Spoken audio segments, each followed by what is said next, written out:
آپ کی دعاؤں کو کسی اور مقصد کے لیے رکھ دیا جاتا ہے، اور میرے ساتھ بھی ایسا ہی ہوا تھا۔ نکاح کے چند پل بعد ہی ڈاکٹرز نے آ کر مجھے اطلاع دے دی تھی کہ وہ اس دنیا میں اب نہیں رہی ہیں۔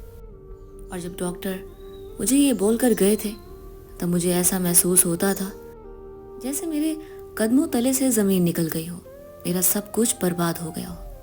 میری چیخوں نے پورا ہسپتال ہلا دیا تھا۔ خاور اور راحیلہ آنٹی مجھے بہت مشکل سے گھر لے کر آئے تھے۔ خاور نے ہی تمام انتظامات کیے تھے۔ میں ان دونوں کا جتنا شکریہ ادا کرتی اتنا کم تھا۔ میرے گھر میں اب کوئی موجود نہیں تھا۔ ابا کا انتقال تو بہت پہلے ہی ہو چکا تھا۔ بھائی اور بہن بھی کوئی نہیں تھا، اس لیے مجھے تنہائی کا احساس شدت سے ہو رہا تھا۔ بے شک خاور اور اس کی اماں میرے ساتھ ہی موجود تھی، لیکن ماں کی کمی کبھی کوئی پوری نہیں کر سکتا۔ ان کی تدفین ہونے کے بعد ایسا محسوس ہوتا تھا جیسے میرے اندر سے سب ختم ہو گیا ہو، کسی نے میرے جسم کا کوئی حصہ کاٹ کر پھینک دیا ہو۔ وقت تیزی سے گزر رہا تھا۔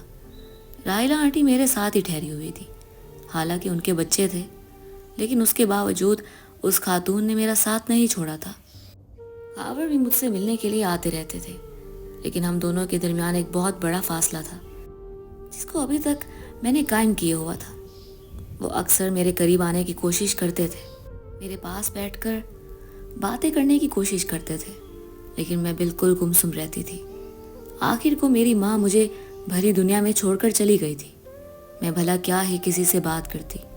وقت تیزی سے گزر رہا تھا اور امی کا 40واں بھی ہو گیا تھا۔ 40ویں کے بعد ہی راحیلہ آنٹی نے مجھے اپنے ساتھ چلنے کی تاکید کی تھی۔ میں پہلے تو بہت روئی، ان کو منع کیا کہ ابھی میں ان سب چیزوں کے لیے تیار نہیں ہوں، مجھے تھوڑا وقت درکار ہے۔ آپ اپنے گھر جا سکتی ہیں، آپ کو پریشان ہونے کی ضرورت نہیں ہے۔ جبکہ راحیلہ آنٹی ہلکان ہو گئی تھی۔ مجھے انہوں نے بہت سمجھایا تھا، لیکن میں کسی بھی طور پر راضی نہیں ہو رہی تھی۔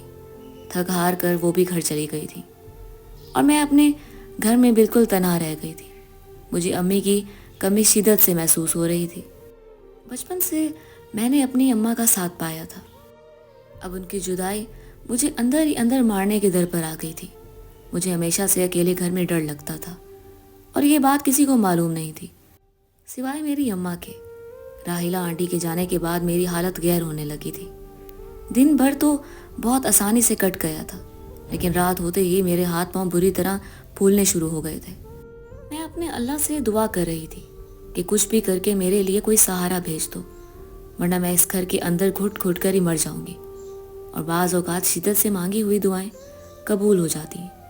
چند پل بعد ہی ہمارے پورچ میں ایک گاڑی رکنے کی آواز آئی تھی۔ میں بھاگ کر کھڑکی میں آئی تو سامنے خاور گاڑی سے اتر رہے تھے۔ میری ہتھیلیاں بھیگنے لگی تھیں، مجھ پر عجیب سی غشی طاری ہو رہی تھی۔ میں کھڑکی کے ساتھ ہی لگ کر بیٹھ گئی تھی۔ میں نے دعا مانگی تھی کہ مجھے سہارا چاہیے، اور کہیں نہ کہیں میرے دماغ میں خاور ہی تھے، لیکن اچانک سے رات کے پیر ان کا آ جانا مجھے عجیب سا کر گیا تھا۔ چند پل بعد وہ میرے سامنے کھڑے ہوئے تھے اور مجھے باغور دیکھ رہے تھے۔ میری آنکھیں ابھی تک ان کی جوتوں پر تھیں۔ تھوڑی دیر بعد انہوں نے میری جانب دیکھا اور ہم دونوں کے درمیان خاموشی کو توڑتے ہوئے بولے، اپنا سامان باندھ لو، میں تمہیں لینے کے لیے آیا ہوں۔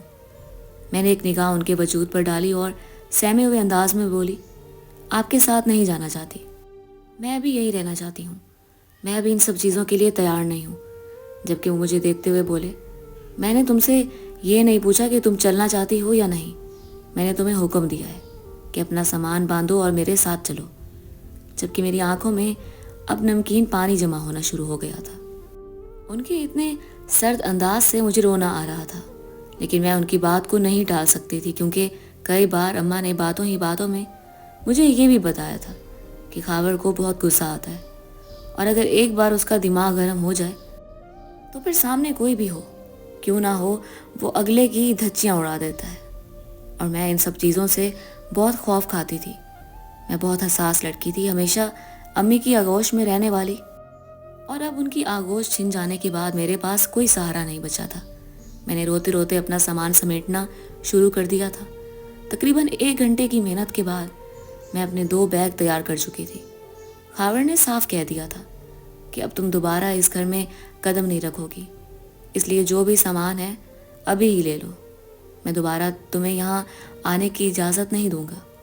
1 گھنٹے کے بعد وہ مجھے وہاں سے لے کر اپنے گھر کے راستے پر گامزن ہو گئے تھے. ان کے چہرے پر چٹانوں جیسی سختی تھی. یقیناً وہ میرے ساتھ نکاح پر خوش نہیں تھے. آخر کو ان کی عمر 30 برس تھی اور میں محض 18 سال کی. ہر جذبات سے ناواقف تھی. ایک لمبی مسافت طے کر کے ہم لوگ راحیلہ آنٹی کے گھر یعنی خاور کے گھر آ چکے تھے. وہ مجھے سیدھا راحیلہ آنٹی کے پاس لے کر آئے تھے اور ان کے حوالے کرتے ہوئے بولے, اگر زیادہ ڈرامے کرنے کی کوشش کی تو مجھے بس ایک دفعہ بتانا. آپ دماغ ٹھیک کرنا مجھے بخوبی آتا ہے. اور لڑکی, تم بھی کان کھول کر سن لو, یہی تمہارا گھر ہے اور یہی تمہیں رہنا ہے. اب میں کوئی بدمزگی نہیں چاہتا. وہ یہ بول کر کمرے سے چلے گئے تھے, جبکہ راحیلہ آنٹی مجھے دیکھتے ہوئے بولی, میں نے تمہیں کہا تھا نا بیٹا میرے ساتھ چلو, کیونکہ خاور نے مجھے پہلے ہی بول دیا تھا کہ 40واں ہوتے ہی آپ میری بیوی کو گھر لے آنا. میں اب تم دونوں کی رخصتی کروں گی. آخر کو تم میرے خاور کی دلہن ہو. اس طرح سے نہیں کرتے. جب کوئی کہتا ہے تو اس کی بات سن لیتے ہیں. تم جانتی ہو آج کل کا زمانہ نہیں ہے جوان لڑکیوں کا یوں اکیلے گھر میں رہنا. مناسب نہیں ہے کہ جوان لڑکی اکیلے گھر میں رہے. خاور کو بھی یہ بات بالکل پسند نہیں ہے کہ تم گھر میں اکیلی رہو. ارد گرد کے محلے کے لوگ جانتے ہیں کہ تمہاری ماں کا سایہ اب تمہارے سر پر نہیں ہے. لوگ اس بات کا فائدہ اٹھا سکتے ہیں اور ہم نہیں چاہتے کہ ہمارے ہوتے ہوئے کوئی تم پر بری نظر ڈالے. میں ان کی یہ باتیں سن کر خاموش ہو گئی تھی اور ایک پل کے لیے میرے دل میں یہ خیال آیا تھا کہ راحیلہ آنٹی نے تو مجھے ایسی کوئی بات نہیں بولی تھی کہ خاور مجھے یہاں لانا چاہتا ہے. اگر وہ ایسی کوئی بات کہتی تو ہو سکتا تھا میں یہاں آنے پر آمدہ ہو جاتی اور ہم دونوں کے درمیان اس طرح کی بدمزگی نہ ہوتی. راحیلہ آنٹی نے اپنے کہنے کے مطابق میری شادی کی تیاریاں شروع کر دی تھی. میں ان کی بیٹی زینت کے ساتھ اس کے کمرے میں رہ رہی تھی. مجھے عجیب سی گھبراہٹ ہو رہی تھی. ایک دم سے سب کچھ بدل گیا تھا. مجھے اپنی اماں کی بہت یاد آتی تھی, اپنے گھر کی بہت یاد آتی تھی. مجھے اپنے کمرے کے سوا نیند ہی نہیں آتی تھی کہیں. لیکن ماں کے جانے کے بعد میں بے بس ہو گئی تھی اور خود سے کوئی فیصلہ نہیں کر سکتی تھی, کیونکہ میں جانتی تھی اکیلے رہنا مناسب نہیں ہے. لیکن اچانک بنائے گئے اس بندھن کے لیے میں خود کو دل سے راضی نہیں کر پا رہی تھی. میں اپنے دل کو سمجھانے لگی تھی, پھر بھی مجھے خاور سے بہت خوف محسوس ہو رہا تھا. چند دن بعد میری رخصتی تھی اور پھر میں خاور کے کمرے میں رہنے والی تھی.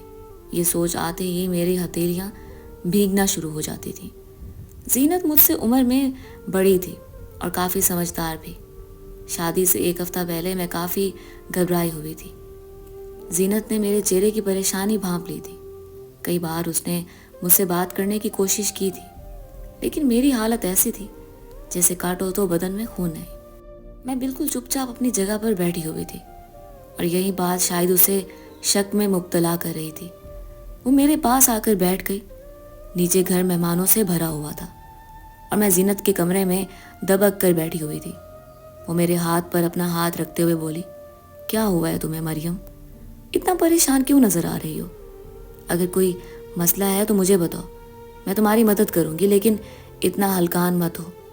چھوٹی سی جان ہے تمہاری, کیوں اتنا پریشان ہو رہی ہو؟ ابھی 1 ہفتے بعد بھائی کے کمرے میں ان کو بھی جھیلنا ہوگا. اس کا انداز معنی خیز تھا.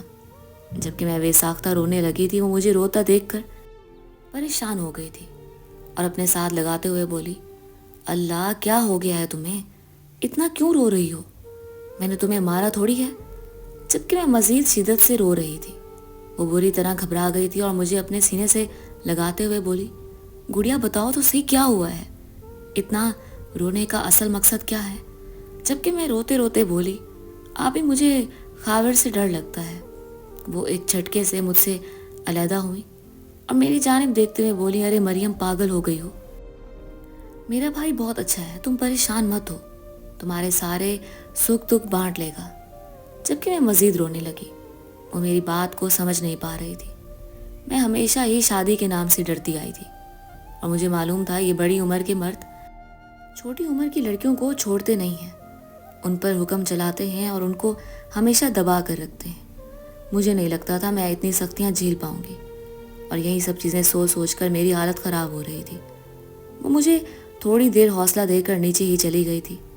وہاں پر ایک شور مچا ہوا تھا، سبھی خوشیاں منا رہے تھے۔